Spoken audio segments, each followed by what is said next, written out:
Hello everyone, welcome to iExamB.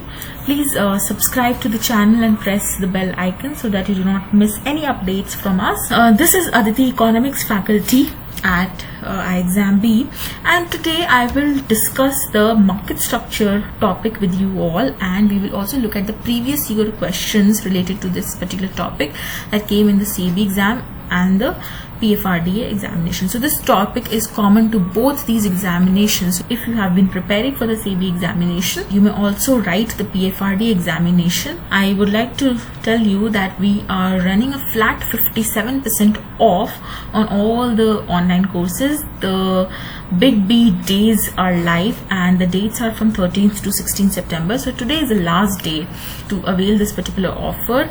We have a very comprehensive and crisp course for SEBI grade examination with live classes, practice tests, study material PDFs and shortened clips videos plus interview guidance as well. And moreover, we also have a PFRDA grade A course on which also you can avail a flat 57% off. Today is the last day to avail this offer because this is the last day for the Big B day sale. So we have already started a batch for the SEBI grade A course and the PFRDA students. The first economics class happened yesterday.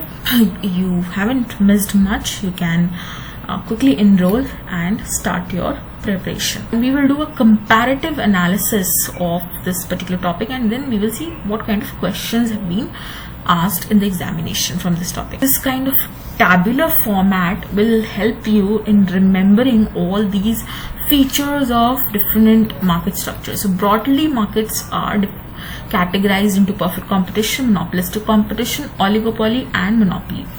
So there are some reference or base criteria to differentiate between these kinds of market structures. On the basis of sellers, there are large number of sellers in perfect competition, monopolistic competition, and whereas there is just one firm in monopoly and small number of large firms are there in oligopoly market.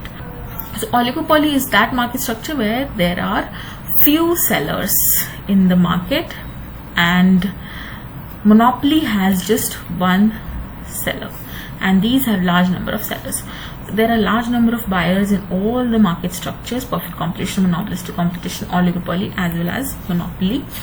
And product is homogeneous in case of perfect competition, whereas it is differentiated in case of monopolistic competition. So this is the main distinguishing feature between perfect competition and monopolistic competition.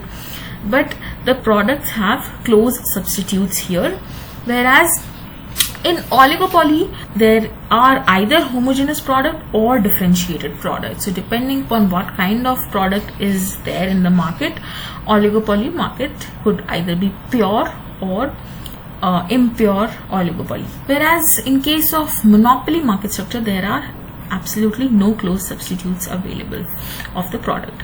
And pricing, so there is uniform pricing in perfect competition. Firms are price takers, they cannot influence the price, whereas under monopolistic competition there is not uniform price because there is product differentiation. So because of differentiated product, different prices are charged. In oligopoly there is strategic pricing, that is firms here are dependent on each other for price decisions. And whereas in monopoly, again the price is not uniform because of price discrimination. So the reason here is different as compared to in the case of monopolistic competition. Now, other features of market structures are that there is free entry and exit in perfect competition, whereas there is no absolute freedom in case of monopolistic competition, and there are barriers to entry in both oligopoly and monopoly. And there is perfect knowledge in perfect competition, whereas there is imperfect knowledge in all the other market forms. Now there is perfect mobility of factors of production in perfect competition, but there is imperfect mobility in all other forms of market structure. Now firms demand curve, if you look at the demand curve under perfect competition, since firms are price takers, they cannot influence the price, the firm's demand curve will be perfectly elastic. It will look like this, parallel to the x-axis here. Whereas under monopolistic competition and monopoly, the firm's demand curve is downward sloping, and it is relatively more elastic in case of monopolistic competition, whereas less elastic in monopoly.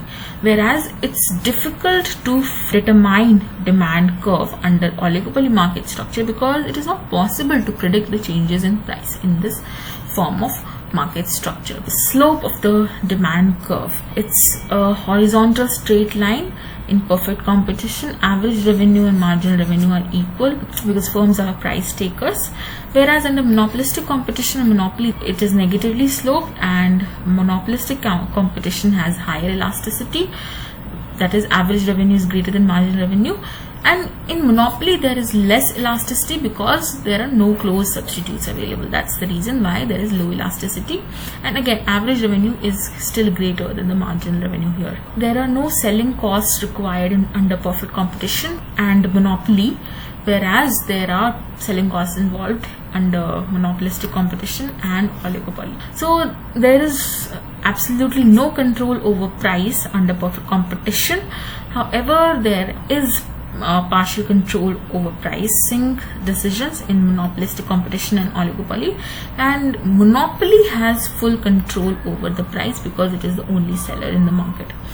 Now the level of profit in the long run is normal because average revenue is equal to the average cost under perfect competition, and similarly under monopolistic competition there will be normal profits in the long run, but oligopolists and monopolists earn supernormal profits in the long run.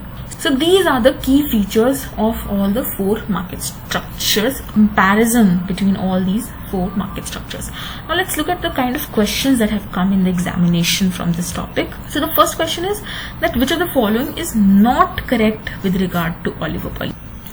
So under collusive oligopoly, firms decide to collude with each other to maximize the collective profits and avoid competition, and the firms form a cartel that acts as a monopoly, and in this case the quantity supplied is collectively determined by the industry and the price charged are the same as a single monopolist would have done, and the leading firm in the cartel is called the price leader, and the other firms choose the same price that is set by the leader. This is also called a Stackelberg oligopoly model. And however, cartels are illegal in India, and the Competition Commission of India ensures that cartels are not formed and interests of the consumers are taken care of. So coming back to the question, as we saw under collusive oligopoly, the cartel has to be cooperative. So this statement is not correct here, and rest all the statements are correct. So the right answer here would be answer A, because if the cartel members do not cooperate and cheat, then there would be no incentive to remain in the cartel, because if all members cheated, the cartel would cease to earn the monopoly profits. Next question that came is that which of the following statements is again incorrect regarding monopolistic competition. So it is talking about excess capacity here. So what exactly is excess capacity in monopolistic competition? So here, as you will see, in the long run, each firm and the entire industry will not produce the optimum quantity in case of monopolistic competition, because there is always a possibility of excess capacity in monopolistic competition. Because here in the diagram you can see that firms do not operate at point S, where the long run marginal cost curve and the long run average cost curve intersect, and this point here corresponds to the point N, and ON is the optimum output which should be produced, but firms do not operate here in case of monopolistic competition, because beyond the level of OM, as you can see in the diagram, firms will start making losses, because the marginal cost curve here beyond OM is greater than the marginal revenue curve, as you can clearly see. So the firms will start making losses beyond OM point. So in the long run, they will only produce OM level of output, and price will be higher under monopolistic competition compared to the perfectly competitive market, and the excess capacity amounting to MN is created. So coming back to the question of monopolistic competition, here you can see there is excess capacity with price is equal to average cost. The statement is correct. In case of monopolistic competition, there are only normal profits in the long run and there is no excess capacity. This is incorrect because there is excess capacity. Long run marginal cost is equal to long run average cost at the minimum point of the ladder. This is also true as we saw in the diagram, and consumer surplus reduces in case of monopolistic competition. So the incorrect statement here would be B. So the correct answer here is answer B. Now another question that came in the exam was related to price discrimination. So under price discrimination, price will be higher in the market where the demand is of what type, whether it is unitary elastic, highly elastic, less elastic, perfectly elastic, or none of these. Think and reply in the comments section. I would like to inform you that there is an e-seminar on how to start preparing for the civil services examination scheduled at 6 p.m. tomorrow. So all those students who are interested in UPSC preparation can join the seminar and get your doubts cleared.